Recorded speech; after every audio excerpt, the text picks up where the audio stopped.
Welcome everyone to the very first episode of the Lowdown with Lowco. This is the first time we've done this kind of thing before, so please excuse the imperfection that it might have in terms of preparedness and things working or not working, and just roll with it. Don't have high expectations. That's the opposite. That's the opposite of what you should have, is low expectations. But yeah, so basically the goal of the show is to do what I've been doing on stream, but better. So basically, how we've done our just chatting portions in the past, but in a way that's a little bit more formalized and segmented and professional, I guess. So kind of something that's a little bit more focused, and has like a cool vibe to it. We've got a lot of ideas for the show going forward. So, as we go on, you'll see new additions to the show, added segments, fun stuff. I got a lot of plans for the show, so I hope you guys enjoy it, and please feel free to give me any feedback. We'll probably talk about it tomorrow or even after the show at length, to kind of get your guys' feedback so we can improve the show. But as stated, it's not complete, so keep that in mind. But anyways, so we've got a bunch of cool topics for you guys today.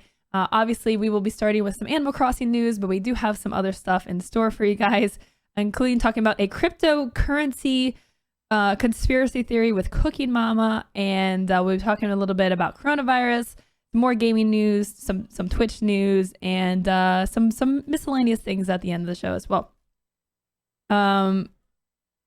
The topics and the types of segments that we do will vary from week to week, so we'll test out new segments and revisit old ones, and yeah, it's gonna be different week to week. So anyways, we'll start with the first news of today, and then we're gonna actually also have you guys know him as Chigginators. His real name is Galen Herbst Cortina. He's going to be joining us in probably about 10-15 minutes in our next segment, to talk about the CARES Act, which was passed in the US. So if you're a US citizen, this is going to be important information for you concerning the coronavirus and what type of relief you guys can get. But first, we're going to talk about something super wholesome. Animal Crossing. Super wholesome and very enjoyable. The Animal Crossing Bunny Day event started last week, marking the first limited time event for the game. Islanders can find eggs from balloons, fishing spots, chopping trees, hitting rocks, and digging up marked spots. The eggs are really, really abundant. I don't think that Nintendo was expecting everyone to suddenly have like all day to play the game when they designed the event, because the eggs are everywhere. They're everywhere, and people really are getting tired about the eggs. As you can see from Twitter, we had people just like eggs all over their island. We of course had people's frustrations taken out through memes. So we had some really quality memes come out of this. Sadist rabbit replaces entire ecosystem with eggs. Fish, wood, leaves are all gone. I just want my fish again. Let's see. We also had I think I have another one here. Everyone, 2020 has been terrible. At least it can't get any worse. And then April, the Bunny Day event.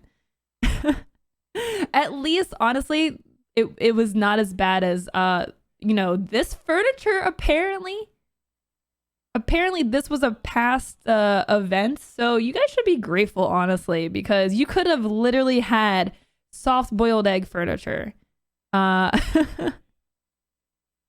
I offer you a nice egg this trying time? Yeah, like literally soft boiled eggs. What? This was a new leaf. That just is making me hungry, honestly. I don't think I would want to sit on a soft boiled egg, but now I definitely want some ramen. Now I'm getting pretty hungry looking at this. An update was just released that addresses the exaggerated issue. The 1.1.4 update has, quote, the appearance rate of some eggs adjusted In a follow-up bullet point, the website notes the eggs will be easier to collect on Easter, the final day of the event, which is April 12th. So if you guys want to go ahead and update your games when you get a chance, you should hopefully see some nerfed spawns on the eggs. Hopefully it's a little bit more viable to fish. I know I've personally struggled to fish for money lately, which sucks. I barely caught any new fish because I only catch eggs. It's driving me crazy. So hopefully the latest update kind of addresses that a little bit. And again, for those that can't play all day, every day like me, you guys should be able to get a big boost of eggs on Easter, the final day of the event, April 12th. There are a bunch of recipes that you can make with these eggs. I have 37, but I'm not sure how many in total there are. I heard 41, but I'm not exactly sure. But yeah, there's a lot. And as a reminder, or if you didn't know, there is actually a fishing event coming up on Saturday, April 11th.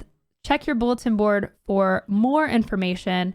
I totally missed this, and it's going to be interesting that this is right before the last day of the Bunny Day event, because you're going to be fishing a lot of eggs. Like, what? I wish it was the week after. I don't know why they stuck that in with the Bunny Day. You know, they could have... I feel like they could have moved it till after to kind of space things out. I don't know why they would shove it. Unless the fishing event's like a very regular thing. This news is better than Sports Center. Sports Center for gamers. But yeah, so make sure to check your bulletin board for that and update your game to get less Bunny Day stuff. Okay, so next, we are going to be talking about the coronavirus. We're going to be talking more specifically about if you're a U.S. citizen, this stuff is going to be super, super, super helpful for you. We are going to be talking with Chigginators, who you've seen in chat. He's going to be joining us for this next segment. So I need to BRB so that I can get him on the call. So give me a few minutes. I will be right back. And hopefully you guys are enjoying this so far. Our very first guest of the Lowdown will be here in just a few minutes. Don't go anywhere. We'll be right back. So again, for those that may have been too distracted about the volume being low, how has your business been impacted by the whole situation? Well, there's a couple things. So I already work from home because I work, like I said, I work primarily with streamers. So already worked from home. So the biggest impact to my business has actually been that my wife is working from home and that our childcare is now at home. Which makes a big difference. And like today, we don't have anyone who can watch her. So as soon as I'm done with this call, I'm going to go grab her so my wife can get some work done and so on and so forth. So that's been actually the biggest impact. Because of who I work with, I don't have most of my firm's revenue tied up in assets under management. So even though the market took a big dip, that impacted me, but not as much as it were if I was a firm that worked with old rich people and invested their money primarily. But definitely, definitely took a bit of a revenue hit there. And I think probably the ongoing hit will be something along the lines of people being a little more anxious to start something that costs them money because of, because they're worried about belt tightening. But we'll see. For sure. So last week, the U.S. government passed the CARES Act, or the Coronavirus Aid, Relief, and Economic Security Act. And this is something that is designed to provide, economic relief for a lot of U.S. citizens and small businesses. We've been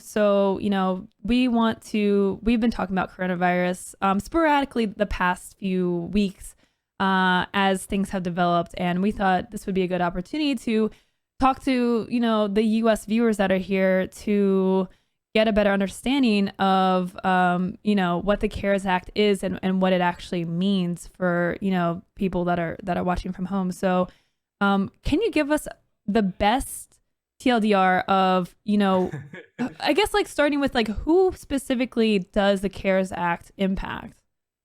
So it'll have the biggest impact for people who are on unemployment, primarily because of coronavirus related shutdowns. small business owners and small business owners are the two biggest ones, basically. It's got a lot of different provisions in it, but the biggest ones, or at least the biggest impact to individuals, would probably be the stuff that they did around unemployment and the stuff that they did for small businesses. There are also direct checks potentially going to people, and then some loosenings of things around student loans, things about withdrawing money from retirement accounts, but that's probably less universally relevant, I guess I'd say. Okay. So the first one, the probably biggest one, is that they change a couple things around unemployment. First of all, unemployment's available in the first week that you're unemployed, which is a really good thing because we had it's something like we normally get like 200 to 250,000 new unemployment claims in a week, like first time unemployment claims they're called. And last week, 2 weeks ago, was the first time we got those weekly numbers since the shutdown, and it was like 3 million. Oh, wow. So it was a really big, it was like a 10xing of normal, which you'd expect. I mean, For sure. everyone who works at a restaurant or brewery or movie theater or sports venue, or you know what I mean, like there's a million, literally 3 million people who suddenly didn't have jobs anymore. So the first change is that it's available in the first week of unemployment, which it normally isn't. Oh my gosh, my daughter's freaking out. The second one is that the amount that you get from unemployment is bumped by $600 for a week, which is about $2,400 or more bucks a month, which is obviously a big deal. Okay. And it was extended from unemployment benefits were extended from being for half a year, 26 weeks, up to 39 weeks, so 13 weeks more, another quarter, basically. So if you were someone who is unemployed because of preventative measures that we're taking as a country, you have much better access to those unemployment benefits. Another really, really big change is that those unemployment benefits apply to the self-employed, essentially independent contractors who normally wouldn't be eligible for unemployment. If you're an independent contractor who couldn't work because of shutdowns, you also have access to these unemployment benefits. So that's like a huge change, and probably the one that'll impact the most people, the most number of people for highest magnitude, right? Because last week's unemployment numbers also didn't come back particularly pleasant. And as more states enact shutdowns, that'll just continue to be the case because not every state is shutting down. Yes. There's definitely not a uniform response to the situation, and I think these numbers are only going to continue to climb. And even people or even businesses that initially just cut back hours on people are now just cutting people off, as this thing becomes longer and longer. More people are just going to go from reduced hours to being, unemployed. Yep. Sager asked in chat, does unemployment include employees who are furloughed? So no. It sort of depends on how the company managed that. So that was a big complaint with who was it? Hilton Hotels, I think it was, or Hilton or Marriott, one of the big hotel chains, is that they furloughed a bunch of people, which meant that they wouldn't have been eligible for it. But a lot more companies are doing the pseudo furlough, I guess I'd say, where your job is, they plan to rehire you once things turn around, but but they are actually having you be unemployed so that you can apply for this assistance, which makes sense for the company. It makes sense for the individual. So it kind of depends on the wording of how you were told and what the company's policy is. I was hearing something about like I think it's like you're filing for unemployment or something about like your insurance where you have to like specifically mention that you're affected by the coronavirus. Yes, and you have to actually name it. That was with health insurance. So a lot of people have health insurance through work, right? And if you lose your health insurance through work, it opens up what's called a special enrollment period for applying for health insurance, in Mm-hmm. addition to the option to do what's called COBRA coverage. Mm. COBRA stands for like I don't even remember. It's some long congressional omnibus something reconciliation act, budget reconciliation act, maybe. Basically, it's something saying that you can extend your health insurance that you used to have through work at a maximum of 102 or 105% of the cost for a year. But usually that's too expensive for people. So basically, they're reopening those special enrollment periods are more accessible if you specifically mention that it's coronavirus is the reason you lost your work. Mm. Because previously it wasn't necessarily a loss of coverage; it was just a gap in coverage. Yeah. And Consolidated omnibus budget. Okay, I was close. that is a mouthful. I was really close. But yeah, so with that, it's really important that you actually mention the coronavirus as like by name for the issue. Otherwise, they can't help you. Yeah. Same with like the student loan stuff. Like when you're talking to your lender, make sure you're saying this is related to coronavirus, because if you say that specifically, and even if you're like, you can even potentially do things like drop your auto insurance coverage, not drop as in don't have, but like lower the coverage temporarily, because are you driving much, right? And some companies have plans where it's like, yeah, if you drive less than 1,000 miles a year, they have much cheaper coverage, which theoretically you could move to temporarily if you're saying, yeah, I'm not driving much because of coronavirus. Right. Yeah. I've been meaning to send out an email about like small things like that you can do, and I just haven't gotten around to it yet. I'm sure that there's a lot of things that you have to keep on top of to inform your clients. Also we just moved, not this past weekend, but the one before. So I've just been unpacking boxes, finding where we put things. Yeah, that I'm sure it's been a lot of fun, especially with the baby. Yeah. Yeah. So I saw that you put out like a checklist here to basically answer some frequently asked questions, or answering questions that you don't even, like, people may not even realize they have, in terms of what do I qualify for? What can I do in the situation? Yeah. So there's a couple, and this is basically a summary of things from these bills that might be applicable to you. So I can sort of quickly run through. We talked about the unemployment one. Yeah. On the small business one, you can both. There are two different programs. One is the economic impact disaster relief loan or something like that. That's the one that we talked about, where it's a potentially 10K grant plus more than that in loans because of being impacted by a disaster, essentially. Usually it's used for like hurricanes and things, but I mean, this is pretty disastrous. Yeah. No, I'm just saying, normally it's used for like natural disasters. Right. Then there's also the Paycheck Protection Program, which lets you get loans for, oh my gosh, which lets you get loans for covering a lot of your business costs. So it's things like payroll. It's things like, let me actually just pull up the list so I'm reading off of it better. Well, right, like I don't want to. So it's if you're paying for payroll costs up to $100,000 of salary per employee, mortgage costs, rent, utilities, interest on loans that you have for the business. So it lets you, basically they put programs in place so the small SBA, the Small Business Administration, can loan out money at super low rates. These payroll protection program loans are like at a 1% interest rate, and the the disaster ones that we talked about are like a 3% interest rate. Something super low cost. And there's that 10K grant, which is literally free. Like a grant doesn't even have to be repaid, much less having interest. I saw someone say 0% loans. They talked about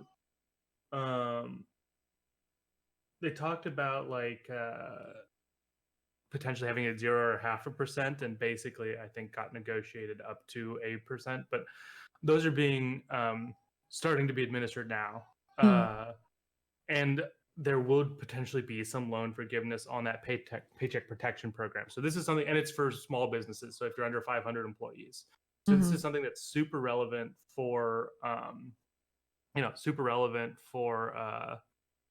small businesses.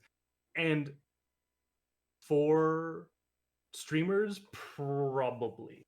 Um, so there's not clear guidance on whether paying yourself as an S corporation or guaranteed payouts to partners count as payroll. Mm-hmm. Um, Based on the wording the um of the ruling, it seems like it would, but that's also something with like potentially, you know, that's something that you could that you could see being a gray area that they may eventually walk back, but it seems less likely. Okay. Yeah, but So, it's so they've got those two. Sorry, that's okay. the business ones. No, there's a There's a lot bunch of here. them. So, Um, there's payroll tax credits if you're not taking those loans. And you can defer payroll taxes, which is less relevant to streamers because you guys don't tend to have employees, but it's still relevant. hmm Now, They, employees, but what about like contractors? Would that still count because you're paying people, or? you generally not like if they were a full-time equivalent maybe, Mm. but you're not streamers aren't paying contractors, it's just FTEs. Um, and you have to be really careful with these loans about you have to main if you're taking these loans, you have to maintain your payroll as it is, essentially, meaning you can't fire people and then take the money, or take the money and then Mwahaha. fire people. Exactly. There's there's a lot of these things that are like gray areas, ifs, ands, or buts, and just hmm and not and for good reason. The good reason is they tried to get this out as quickly as possible so that the money was available to help people as quickly as possible. But with a system as complicated as ours, that also means that there's a lot of things where it's like, well, what about this? So Right. like some of the other provisions, for instance, are that you can take out up to 100,000 from like a 401k or an IRA or something like that, which is super helpful, right? Like Mm. that's a big deal. It's if you can do it if you've been diagnosed by or with COVID-19, if you're caring for someone who has, if you have a financial consequence of it, so like you lost your job, right? hmm If you're unable to work because you don't have childcare, as my daughter screams in the background.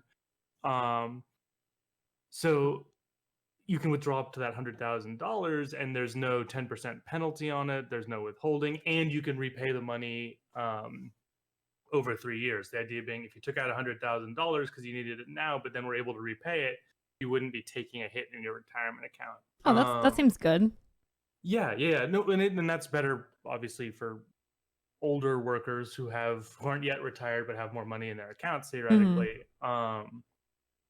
But so the reason sort of I started in on saying there are these things that like they just tried to get out quickly so that you could have access to funds without um, hmm the normal consequences that you might have. They want people to be able to access their money in their time of need when you couldn't have reasonably predicted that 2020 would include a total shutdown of Right. like anything in person.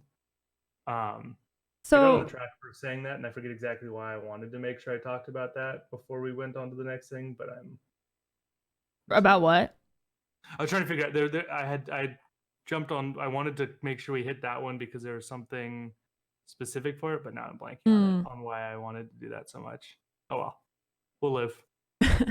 So, if someone wanted to, I guess, like, what would be the next steps for someone that wanted to see if they qualify for any of these or get some help? Because this is obviously a very complicated situation. Yeah. Like, what are the next steps for a U.S. So citizen? we actually haven't covered all of the things yet that it does, because those next steps sort of depend on your situation, right? hmm Um, Two other things that it did. One impacts more people probably.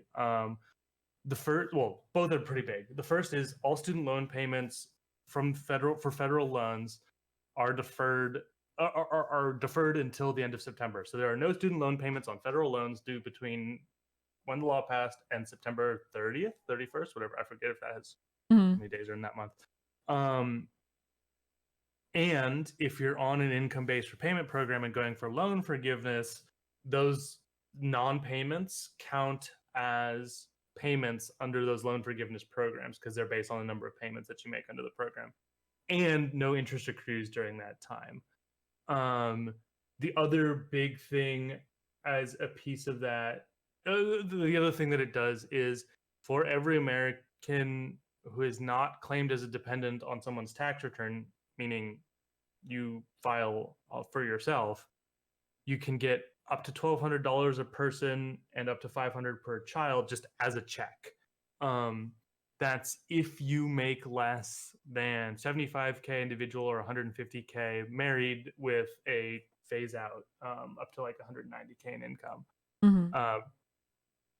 And then it's based off of your most recent tax filing, so either 2018 or 2019. This is something where they screwed up. It's based off of your most recent tax filing, either 2018 or 2019.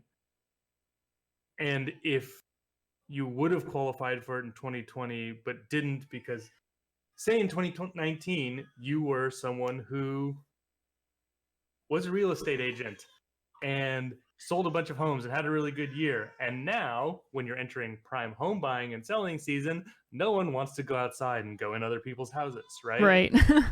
So it probably impacts your income. Mm-hmm. You wouldn't qualify for this based on your 2019 income, which sucks because of course you're feeling the impact now. Right. But come tax time for 2020, you'd actually then get that money. But if you qualified in 2019 but had a really good year in 2020, like you're a streamer and everyone's locked inside and are forced therefore to watch you, they won't, at least right now, claw it back from you at tax time. So if you wouldn't have qualified, you'll still just get to keep the money. Mm. That's those areas where they kind of messed up. So anyways, the big things are unemployment compensation benefits, checks to people who made less than 75K individual or 100K married, which is most of the country. Distributions from retirement accounts, a lot of small business loans and benefits, and suspension of student loan payments until at least the end of September, or suspension of interest. Mm-hmm. So now, are these things open to changes, or could there be like additions as time goes on? Yeah, there could be additions, and a lot of other countries are doing more in terms of those like direct paychecks and things like that. So it may just be so. Yes, there may be additions. There totally could be. It depends on how bad things get, right? Mm-hmm. It's so there could be more checks coming. It could be that these loan programs through the SBA have a certain amount of funding. That funding could theoretically run out, at which point they may authorize more.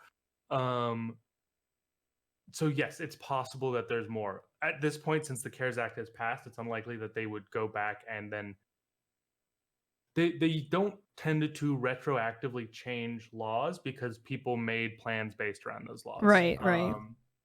So there could be something that changes in the future. There could be more stuff added, but we don't really have any indication of that yet. Canada is doing something like $2K a month per citizen as like the sort of the start of like a universal basic income kind of a thing. I know Spain's starting to do stuff like that. So we may see some more of that here. It kind of depends on how bad it gets and how much politicians plan on being reelected.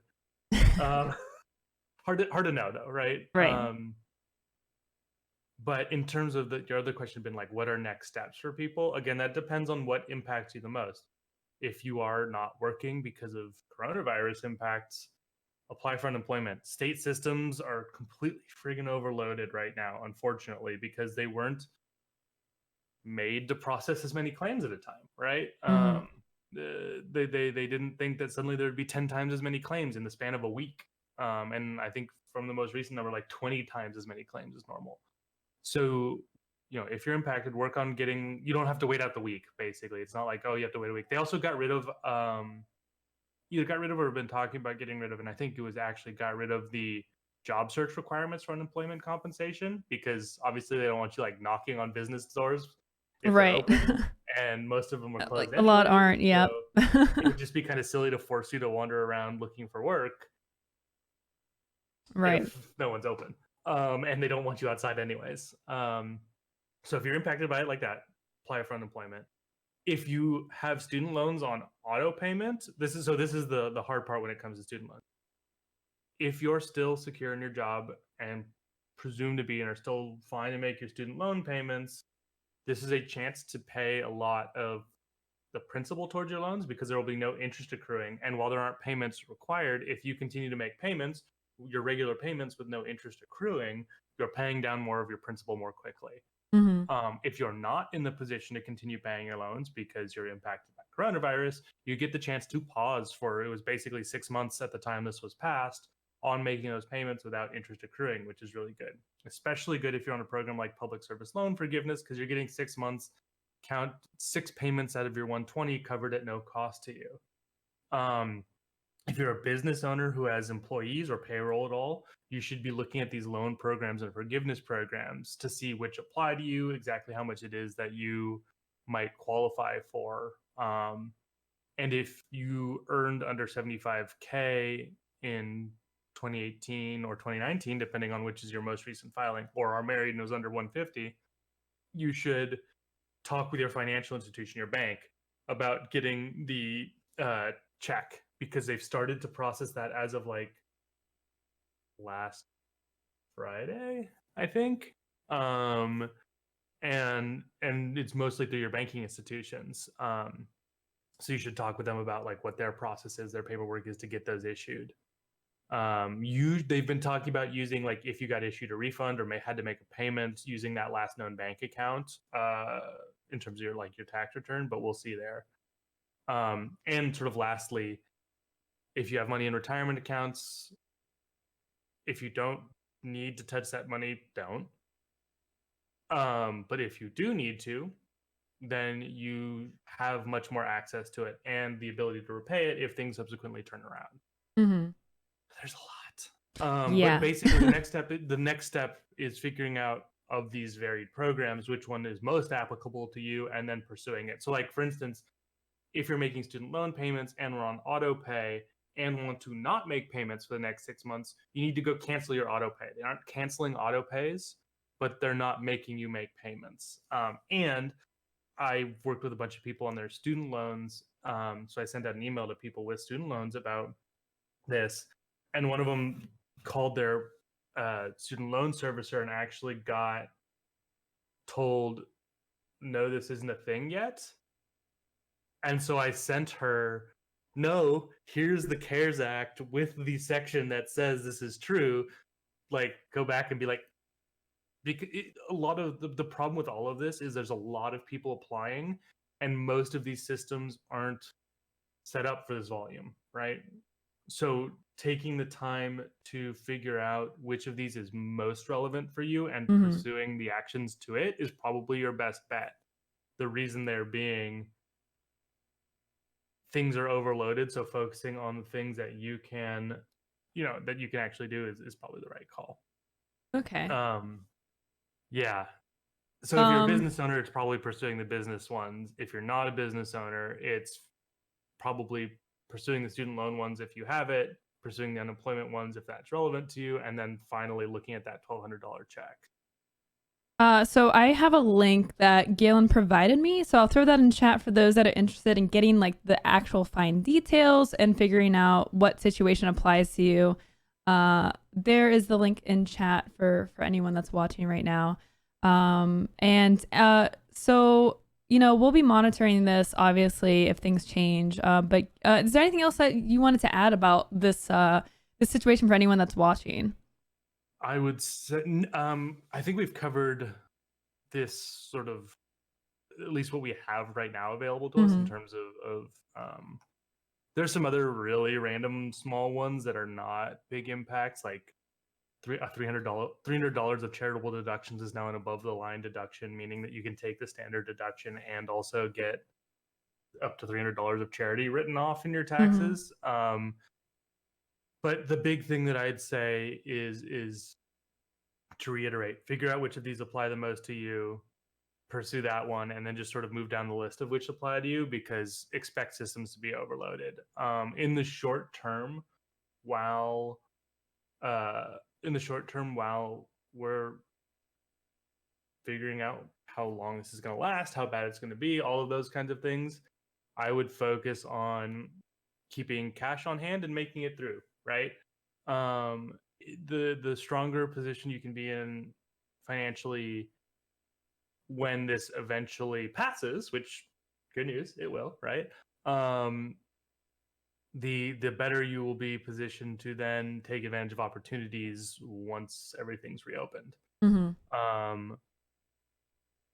I guess we didn't. This wasn't specifically the CARES Act, but I should mention it. Tax filing and payment dates got pushed back 3 months, so it's not, it's not in a week or you can procrastinate a little longer on that. Exactly, it's in 3 months and 9 days. So that's sort of one other just random thing that. Now,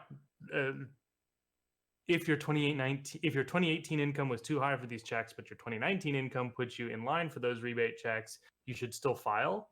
And if you're on track to get a refund, you should still file, right? If you're going to be getting money based on this return, don't delay 3 months. Right, but right. If you're owe money, then take the 3-month interest-free loan.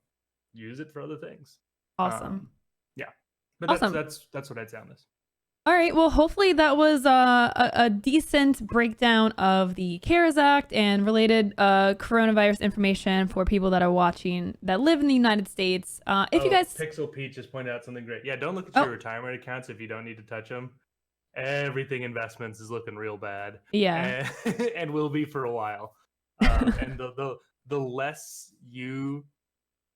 Most research studies have shown that the less, if you set things up well to start off with, investment wise, the less you mess with them over time, the better they do. Investments outperform investors because investments don't panic and fuck around and mess things up. So anyways, that was awesome. Okay, so if you guys have any questions, I know there were some questions in chat that we couldn't get to in today's segment. If you guys have any questions, feel free to tweet at Galen HDEC on Twitter. We'll throw the link out there. Feel free to ask him any questions. And if you want to shout out, what you do and your services, go for it.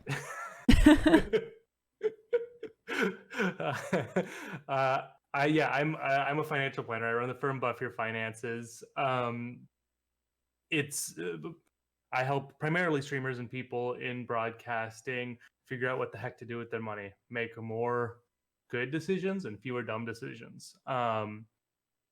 So during this time, I'm basically not expecting a ton of business growth, which is totally fine with me, but I am open to as Lowco said, I'm opening to, because this is all coming at us very fast and is very confusing and sometimes can be complex, talking with someone to help them figure out what the hell is actually available to them.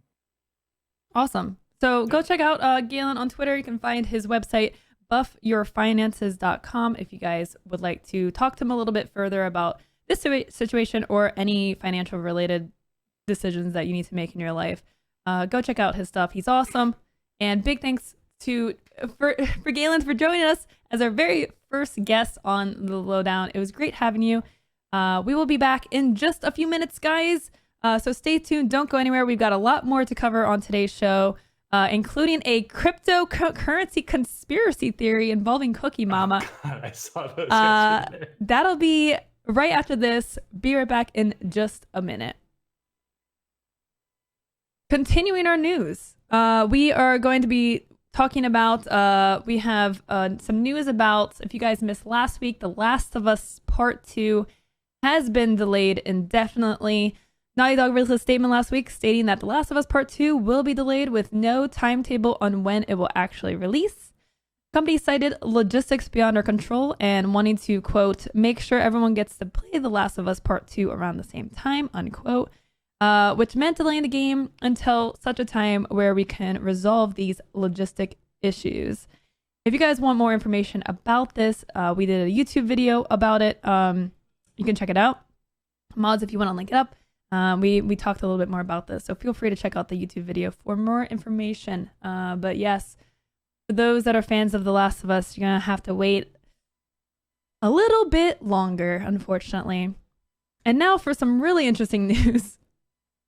We've got a conspiracy theory revolving around Cooking Mama Cookstar, which is a cooking game from the Cooking Mama series, supposed to be coming out now.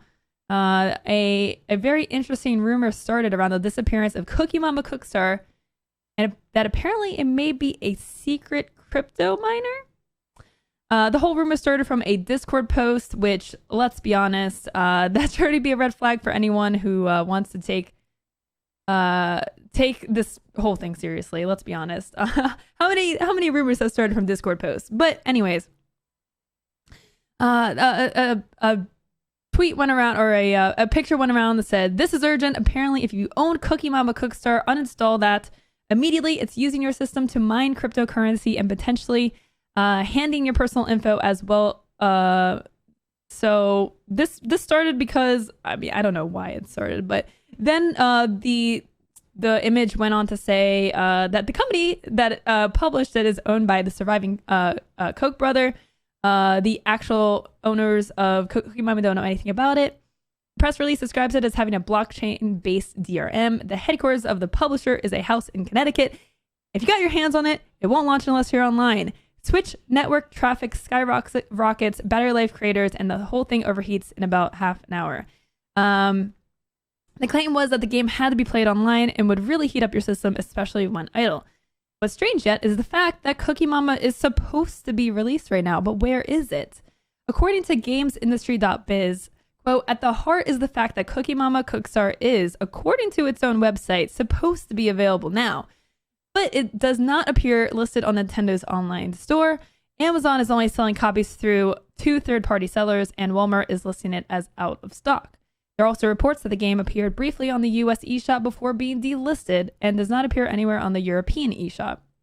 UK retailers Game and Shop2 both list the game with an April 9th release date, so this may be primarily based around the US release." But then some tweets came out about users having received physical copies, and the whole thing just snowballed over the weekend. Even Jesse Cox tweeted about this. This is a fun little graphic that we found on the internet. Jesse Cox tweeted, "Y'all reading this Cookie Mama drama? Came out last week, then vanished. People were saying it was farming Bitcoin, that the last living Koch brother was somehow involved, and the original company had nothing to do with it. The weirdness just keeps coming." Last night at 10 p.m. Eastern, Cookie Mama Twitter released a statement, quote, "The internet is alive with rumors that Cookie Mama Cookstar contains hidden cryptocurrency/blockchain capabilities that are causing the Switch to overheat. This is absolutely incorrect. At Planet Entertainment, we explored both blockchain technology and cryptocurrency tokens. We looked at these options as a means to allow players to trade in-game assets. However, we only explore the theory behind the concept, not the implementation. Cookie Mama Cookstar, nor any of our other titles in the past or near future will utilize crypto technology." So this all came out because a press release that was released last year talked about their games having some cryptocurrency or crypto mining capabilities. They talked about the blockchain, all these crypto keywords, buzzwords, whatever you want to call it, in their press release. So that definitely helped to really snowball the conspiracy. But alas, the internet has gotten to the bottom of things. The real reason, supposedly, last noted, the real reason for Cookie Mama not being released anywhere is because it stole music from YouTube. According to this Twitter user, as discovered by BXA IMC, a few of the BGM tracks in Cookie Mama Cookstar were ripped directly from YouTube. Yes, you've heard it here. They really made it obvious when they literally called it YouTube rip. I mean, I still can't believe that this is actually a thing. Is this actually real? Like, did they really make it this obvious? I don't know, but this has been the last, according to a news source, this is why Cookie Mama has been taken down from the eShop. As for the claim about the company being owned by one of the Koch brothers, this is also not true. The distributor is a company called Koch Media, but they are unrelated. Believe it or not, there are people with multiple people out there with the same last name that are unrelated. So it seems like the crypto mining conspiracy has been debunked as quickly as it arose. But hey, you know what? Sometimes it is fun to peer down the rabbit hole a bit. So fun little story for you guys. Very interesting. That this whole thing within like 24 hours just went from one end to the next. In other news, we do have some streaming related news for you guys. Mixer has given all of its partners $100. On Thursday, Mixer, a live streaming platform rivaling Twitch, sent out a message to all of its active partners telling them that they'd be sending $100 to help provide some relief during a time of economic uncertainty for many. This was confirmed by several Mixer partners across Twitter. Mixer just sent all their partners $100 to use however they please during the pandemic. Coolest thing I've seen a company do in a while. We're ordering delivery tonight. The turnaround time was quick as partners started receiving money the next day. Boom. April 3rd. Boom. If you didn't know, Mixer is owned by multi-billion-dollar corporation Microsoft, and with a fraction of the partners compared to Twitch, it is merely a drop in the bucket. But overall, honestly, it's a super nice gesture that will surely make a big difference for a lot of people. So really cool that Mixer did that. So a lot of people were wondering, what is Twitch going to do? What is Twitch going to do in response? Or is Twitch going to provide any relief for their partners, their 43,000 or counting partners? So one thing that I want to remind people of, if you didn't know already, Twitch actually put on a massive fundraising effort last weekend to help globally. So it's not like a partner-focused thing, but actually was to help the World Health Organization, where they raised nearly $3 million by the United States Foundation. It was a really, really cool. It was like a 2-day concert type thing that showcased a bunch of Twitch partners, a bunch of musicians, and more. It was really, really neat. And they raised almost $3 million. And Booker is knocking things over behind me. So on one hand, you have Mixer giving all of its partners $100. And on the other hand, Twitch raises $3 million for charity. So what do you guys think about this? Should Twitch do something for their partners? I don't think that giving everyone $100, all their partners $100, is going to make a lot of sense. Because again, Twitch has I would say at least 4 times the amount of partners that Mixer has. I couldn't find any numbers on Mixer partners, but it's significantly more Twitch partners than Mixer partners. But I still think Twitch should do something. Yeah, and then you get to then you have the question, if partners get something, then affiliates are going to ask, well, what about me? So maybe something like a larger share of sub revenue. What Fearless is saying in chat, that's what I would think as well, like a higher percentage of sub revenue. Maybe a month of 100% sub revenue would be massive for a lot of creators. That could be something that affects all affiliates and partners as well. But I do think that Twitch should show a little bit of an arm extension towards the creators that run their platform. So I don't know. I think I'd like to see something, but it has to be done in a way that makes sense. Like giving like I feel like a bits promotion could be kind of iffy, because you need viewers to buy the bits to then give it. So then it's kind of weird unless Twitch is giving a bonus based on you spending bits, maybe. But I think, yeah, some type of gesture towards its partners would definitely be a good thing.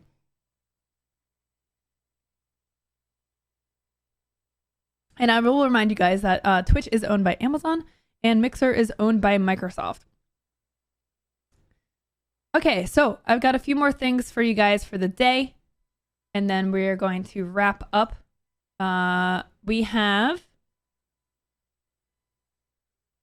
Next up, we have Word of the Day. So this is going to be one of our fancy little segments that we're going to do on the show. A Word of the Day. I guess you could call it a Word of the Week because you'll have all week to apply it till next week. This week's Word of the Day is ennui. Ennui. Ho ho ho, ennui.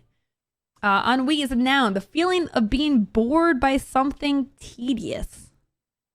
This is from vocabulary.com. Though it sounds a little fancy, maybe because it comes from French. Ennui is a common feeling that everybody experiences. Being bored and tired. School and work fill lots of people with ennui. A terrible TV show could create ennui. If you feel like your life is going nowhere, ennui could settle in. When you're feeling ennui, you might as well take a nap because you're too drowsy and uninterested to do anything else. I have seen this word so many times, and I never knew it was pronounced this way. Ennui? I was like, oh, ennui. Oh, yeah, ennui, what? It is actually pronounced ennui. And funny enough, after I looked up this word for the word of the day, I actually saw it somewhere else. I saw it in like a video that I was glancing at this morning. And so you will actually probably start to notice it now. And so I've come up with a nice little sentence to help you remember this word. And I think it's relatable to everyone. And here it is. Playing games on Wii is not nearly as fun as on Switch. Thank you. Thank you. Thank you. I came up with that all by myself. Yes. So maybe that'll help you remember the word ennui as I have the definition up. The feeling of being bored by something tedious. Maybe this show is giving you guys a feeling of ennui, but maybe after that amazing sentence, you'll remember it forever. And I encourage you to go out in the world and apply this awesome French word into a sentence in the next week before our next word of the day. Go out there, make me proud, apply this amazing knowledge you have now discovered. Everyone in chat, let's practice saying it together. Ennui. Ennui. Ennui. Playing games on Wii gave me ennui. Ennui. And last but not least, we have clip of the week. Every week we're going to pick out one of the best clips of the week and show it to chat, show it to you guys. And whoever gets selected will also get some candy. So this week we have a very hysterical video called Blackjack and Carly in a Laugh Spiral. Warning, your abs are gonna hurt.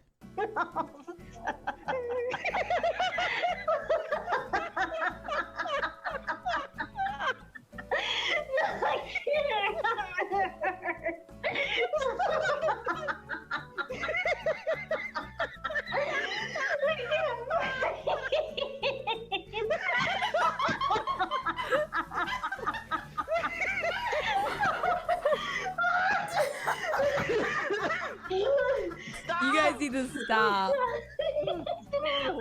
We tried so hard to not laugh.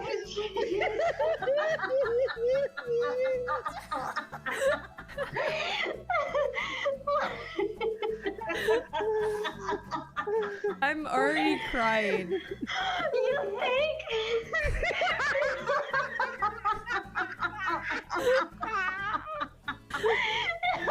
If this clip doesn't make you smile, then I don't know what's wrong with you. That was clipped by Jabberwocky.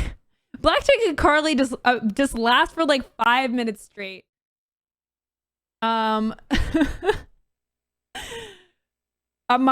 felt tired that day. I felt so tired after that. That was Jabber who clipped that. So mods, let's give Jabber in chat 100 candy for submitting that clip of the week. Thank you so much. Again, that does not put a smile on your face from those contagious laughs, and I honestly don't know what will. But yeah, Jabber, thank you so much for clipping that and submitting that. And I think that does it. I think that's all I got for today's episode. What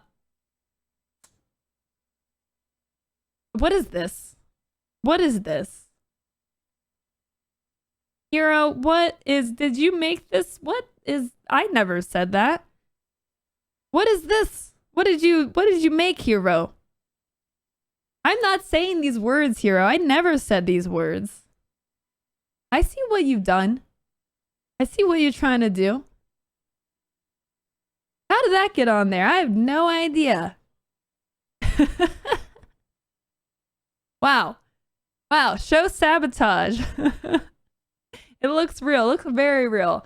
Okay, so that's all I've got for you guys today for the Lowdown with Lowco. I hope you guys enjoyed the segment.